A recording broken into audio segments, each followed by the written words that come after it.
majikan. Ya, piring ku banting di depan majikan. Terus majikannya ngomong, kakimu mau berdarah, nanti diobati. Kakiku nggak sakit, yang sakit hatiku. Sampean kan gitu juga tuh. Itu kan marahnya capek atau apa namanya, mangkel hatinya. Yang sakit itu hatiku. Fisikku kamu suruh kerja apa-apa bisa, tapi kalau aku nggak salah kamu marahin itu hatiku sakit gitu. Nggak apa-apa. Sekali, sampean kan bisa tuh bahasa Kantonis. Bisa. Iya digas sekali-sekali nggak apa-apa.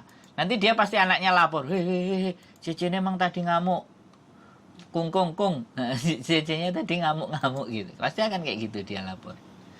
Terus kemarin sampean pasti ini mungkin juga lagi ribut apa namanya satu keluarga karena saya tadi kan nangis, saya laporan sama kakek, terus anaknya yang nomor 3 itu juga telepon, kamu nggak usah nangis, kalau ada apa-apa nanti kamu telepon saya gitu, nanti saya